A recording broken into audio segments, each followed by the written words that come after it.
तालियां बजाते रहें भाव से।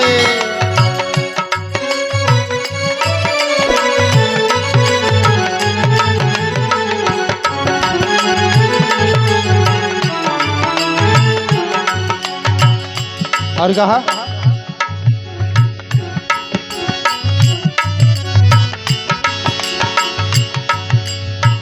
तुम्हें मार कर क्यों, तुम्हें मार कर क्यों बिगाड़े धर्म, तुम्हें मार देंगे तुम्हारे कर्म, तुम्हें मार देंगे तुम्हारे कर्म, तुम्हें मार कर क्यों बिगाड़े धर्म, तुम्हें मार देंगे तुम्हारे कदम, तुम्हें मार देंगे तुम्हारे कदम।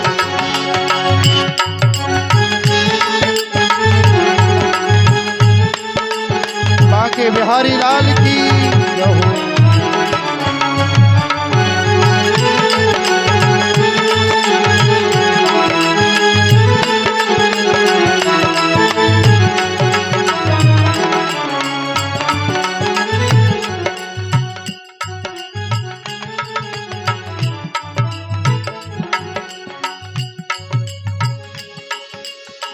तुम्हें मार कर क्यों,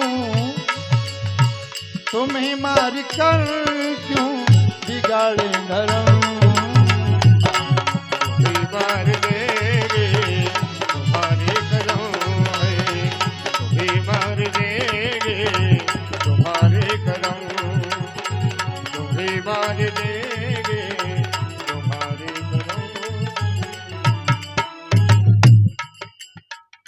महाराज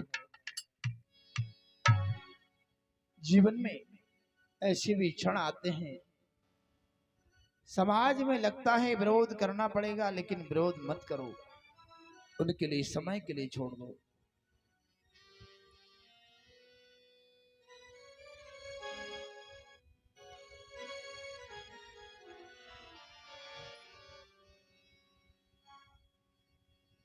सूर्यवंश में बड़े बड़े वीर प्रतापी राजा हुए। एक बार महाराज मनु के छींकने पर इक्ष्वाकु नाम का पुत्र पैदा हुआ। महाराज इक्ष्वाकु नाम का पुत्र बहुत बड़ा वीर प्रतापी राजा हुआ। समय आया इक्ष्वाकु के यहां महाराज मानधाता नाम के राजा हुए। लेकिन मानधाता का जन्म हुआ तो बोले ये किसका दूध पिएगा, तो इंद्र ने आकर कहा मानधाता ये मेरी तर्जनी उंगली से दूध पिएगा।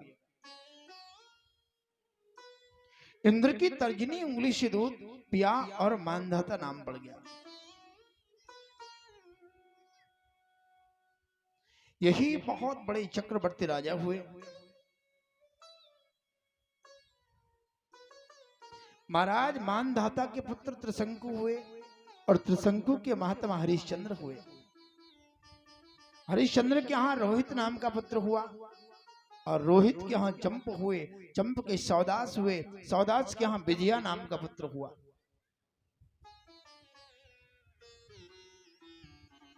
इसी श्रृंखला में आगे चलकर विजया के यहाँ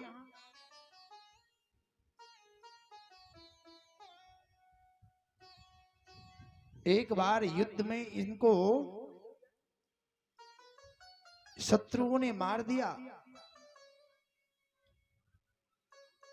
इनकी पत्नी को सती नहीं होने दिया क्योंकि वो गर्भवती थी, और जब पत्नी को गर्भवती होते हुए सती नहीं होने दिया और इनके यहाँ एक बेटा हुआ। 100 पत्नियां थी इनकी, 99 पत्नियों ने मिलकर के इनकी पत्नी को जहर दे दिया और गर्भ में जहर खाने के बाद भी बेटा का जन्म हुआ और बाद में उसी बेटे का नाम सगर पड़ गया। इस सगर पुत्र नाम पड़ा उसका। ये बहुत बड़े चक्रवर्ती राजा हुए।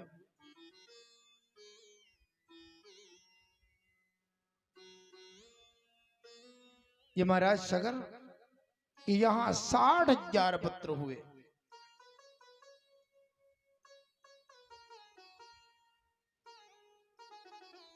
एक दिन महाराज सगर ने यज्ञ किया, 100 मां यज्ञ चल रहा था, तो इंद्र ने इनकी घोड़ी को चुराकर कपिल मुनि के आश्रम में बांध दिया।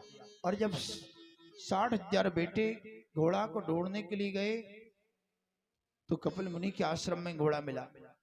ऋषि को वही 60,000 बेटे मारने गए तो ऋषि की आंखें खुलते ही 60,000 बेटे जलकर भस्म हो गए।